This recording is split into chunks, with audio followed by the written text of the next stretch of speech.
Yo guys, I'm Unversed here. Welcome to the video. This is part 2 to our part 1 video, which is on Jared's channel. Hope you go check that out. Basically, this is the top 10 Kingdom Hearts facts that you guys probably didn't know. For the video, nonetheless, drop a like if you did, or to just show support, and I will see you guys next time. Peace out. Unversed represent different emotions. The Unversed, who are the enemies we face in Kingdom Hearts Birth by Sleep, are very different to that of Heartless. Heartless are made from the darkness within people's hearts, whereas Unversed are created from negative emotions. They were produced when Vanitas came into existence and are thought of to be a part of Vanitas himself, meaning that he has control over them. Interestingly enough, each different Unversed represents a different emotion. For example, the most common Unversed, which is the Flood, represents irritation, whereas the Scrappers represent fear. It's quite easy to tell which Unversed represents a certain emotion by studying its movements and its appearance. Fact number 2. Aqua being a spare for the Keyblade. Yes, it's true. Aqua was not completely unneeded in Xehanort's plans. After Aqua and Vanitas had their first battle, and after seeing how strong she was, he decided he wanted to keep her as a backup. If things ended up turning bad and something happened to Ventus before the confrontation at the Keyblade graveyard, then Aqua would probably have been, used in Ven's place and become a spare material for the Keyblade. Many people seem to believe Aqua was not really involved with Xehanort and his schemes until the endgame, but as you guys can see from here and from the excerpt from the Birth by Sleep Ultimania, that's not the case. You thought it was gonna be Jared, but nah, it's your boy again. Now for fact number 3, Riku from Final Fantasy X was gonna be a major character in Kingdom Hearts 1, but was dropped because she had the same name as Riku, and she was replaced with Yuffie. So basically take Yuffie and replace her with Riku, and she would have been the same exact roles as Yuffie. And hey, maybe Yuffie would have been part of the Goldwings or something, or maybe they wouldn't have included the Goldwings at all if Riku was, in the place of Yuffie, because it wouldn't make any sense if it was Yuffie, Pain, and Yuna as the Goldwings. It doesn't make any sense. So it's a nice thing that they did that, but I don't think people would have minded if Riku and Riku share a name, But it's fine. We have Yuffie, we love Yuffie, that's all that matters. Ansem the Seeker of Darkness sent Kairi from Radiant Garden to Destiny Islands to look for the Keyblade. People usually ask the question of how exactly Kairi made her way to Destiny Islands and why exactly she went there. There is a couple of answers to exactly this. First things first, Aqua cast a magical spell on Kairi's necklace when the two first met in Radiant Garden. Aqua explained that the spell would one day guide her to a light who will protect her no matter what, and of course that light being Sora, hence she found herself in Destiny Islands. However, it was also Ansem's intentions to also make sure Kairi would make her way to Destiny Islands to seek out the Keyblade. This is explained from the following interview with Tetsuya Nomura. It is a delicate subject whether or not it is okay to talk about her life situation, but Ansem himself sent out Kairi from Hollow Bastion. The reason why he sent out Kairi was to find the Keyblade. In the end of the world's prison, there is evidence that is left behind. Ansem believed that the young princess would end up where the Keyblade was, no matter what. Thus, the event of Kairi joining Sora and Riku is a coincidence and fate. From this, we can gather that Ansem knew Kairi was a princess of light, and that her light would eventually seek out the Keyblade. Here's the next fact. Remember back when Xemnas took Xion away from Axel and Days after the two of them fought? You were probably wondering what Xemnas did with Xion.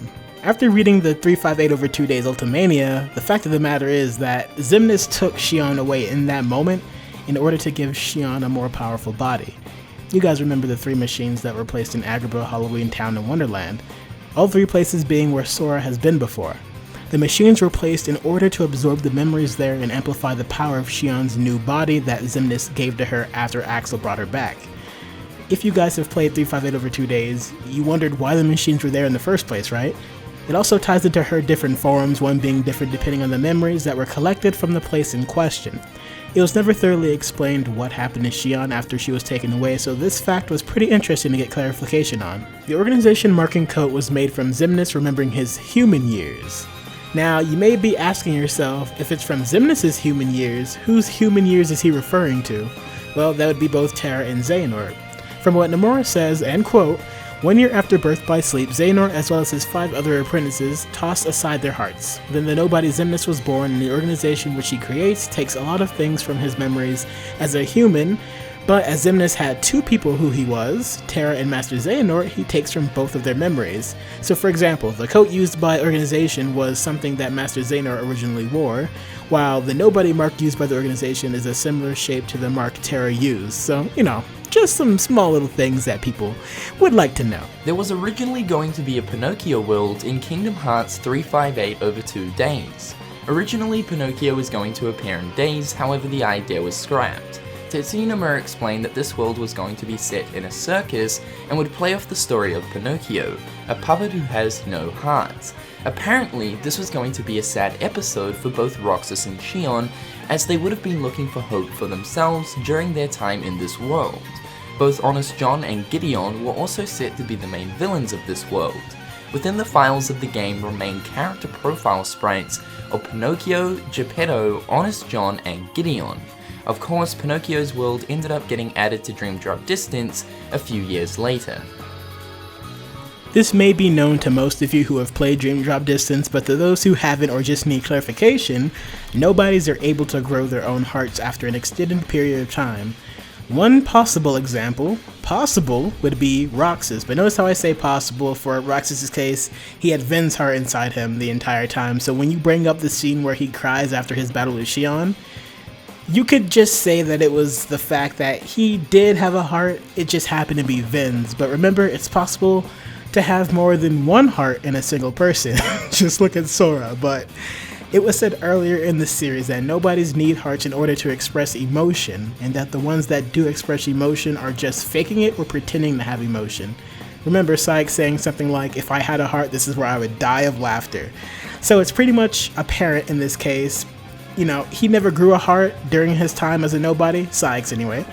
As for the other organization members, it's hard to tell, but with Roxas being the only one who may have grown one due to his, ties with Ventus or him having to grow his own heart. It's really interesting, but if any organization members did or were able to grow their own heart, who would have done it? You can only time travel to a point that has a version of yourself in that timeline. You cannot go any further than that.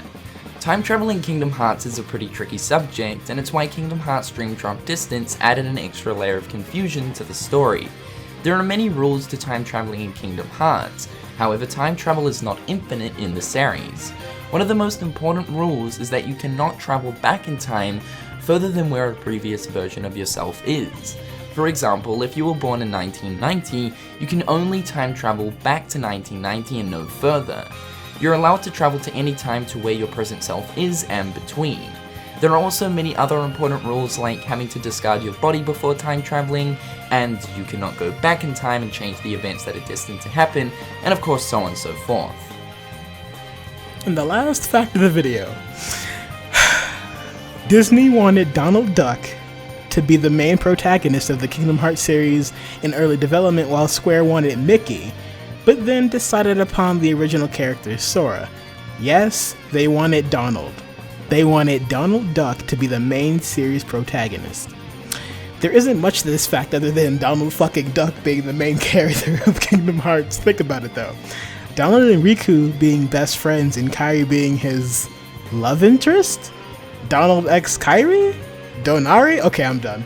Congrats, if you made it to the end of the video, you're a pretty fucking cool person. Thank you guys so much for watching until the end of the video. Honestly, me and Jared could not be happier with all the support that you give us and all the love and stuff like that. So honestly, thank you guys so much. Again, if you missed part 1, it'll be over on Jared's channel, which will be linked in the description. Of course, check it out if you haven't already.